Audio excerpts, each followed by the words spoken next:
Akkuma uummata kiyyaa uummanni Ameerikaa nagaa jaalata. Kana malees faayidaa bilisummaa, dimokiraasii, mirga dhalaa ni beeka.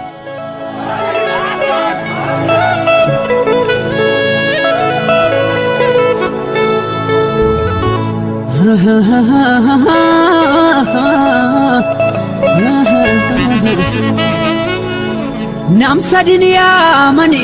sadi malibiya mani goota lolaabiya mani gaafaroroobiya mani nuyna malibiya mani jagna gaaro taraase haariitu mana baase goota diina dachaase kana gaazii harcaase adam diimaa yoo faarse akka jalloo baaburaa kana garaawwaa muraa gooticha roorroo didee isa kuffisee kufu kagalataaticha sabaaf ta'uu riqicha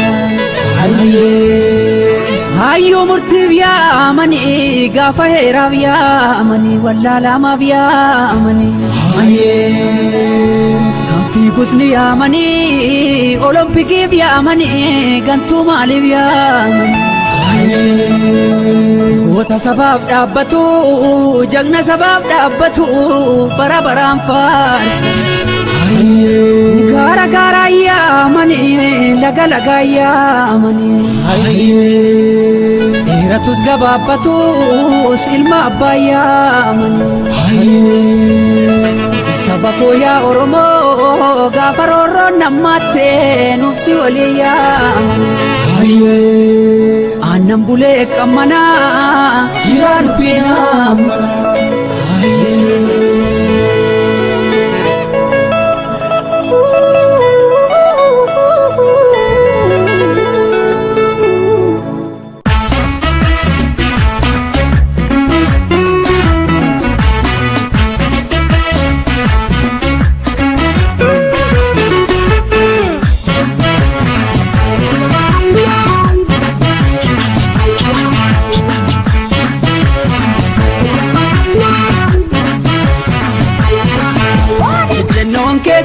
murannoon kee haqaa Oromoo boonsitee nutti gootee maqaa Oromoo boonsitee nutti gootee maqaa hin gugguufne diinaa gamoo ol ijaaruuf rakkoo saba keentee addunyaa naabamu rakkoo saba keentee addunyaa naabamu jennoon kee sirrii murannoon kee haqaa Oromoo boonsitee nutti gootee maqaa Oromoo boonsitee nutti gootee maqaa hin gugguufne diinaaf gamoo ol ijaaruuf rakkoo saba keentee addunyaa naabamu rakkoo saba keentee addunyaa naabamu ati goota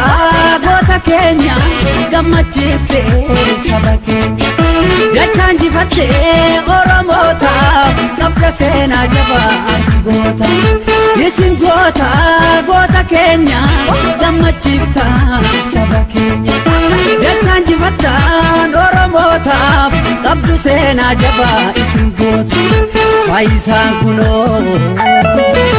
hin dandeenye saba kan saadhumu ijaalaalu addunyaatti ibsee warra tattaafattu dhugaalu eebbisaan kunoo hin dandeenye saba kan saadhumu ijaalaalu addunyaatti ibsee warra tattaafattu dhugaalu uumee walaabuuti dhugaan keenya tokko inni koo keessanii kan keessaanis kan koo jedha faayisanii harkasaa ol qabee morbii Oromoota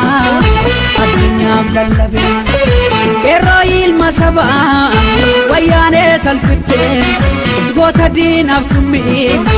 bagaroorroo diddee yaa faayisaa leellisaa lafa dhiiraa namne jarreen kaanoo maasumata yaa faayisaa leellisaa lafa dhiiraa namne jarreen kaanoo maasumata yaa faayisaa leellisaa wayyaanee salphite jagna maarii oolallisi yaa faayisaa leellisaa wayyaanee salphiftee jaalummaari yoora dibsite nutirraan binnu ittillee gurgurru ajjeefnee baafanna alagaa hidhaatti lubu nutirraan binnu ittillee gurgurru ajjeefnee baafanna alagaa hidhaatti lubu.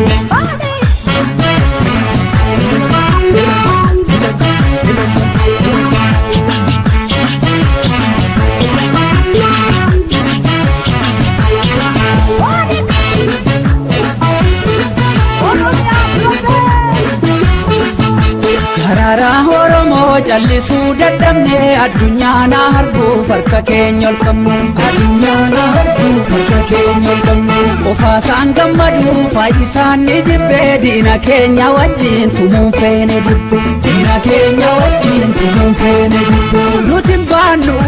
asxaa diina kan dabku nuyi numni diina gandaa fiignee rasaasan binnu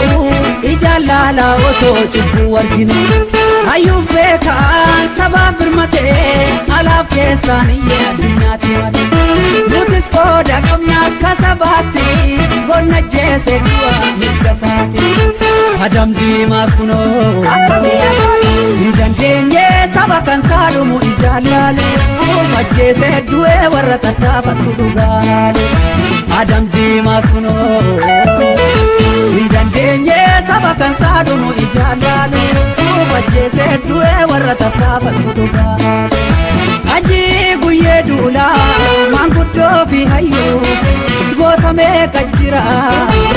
sabaaf of kenne maanguddoo sabasaa jecha laate lubbuu dhugaa keef kan duute takkan goone cubbuu dinnukaansuuf jedhee sagalee uummataa hajii guyyee duulaa maanguddoo falmata ati wareegamtu seenaa si yaadata jira goon Oromoo dhumaa kee baafata yaa falmata biqila dhiirri dhiira caalu jira yaa falmata biqila dhiirri dhiira caalu jira yaa abbabaa biqila baay'een seenaa hojjete yaa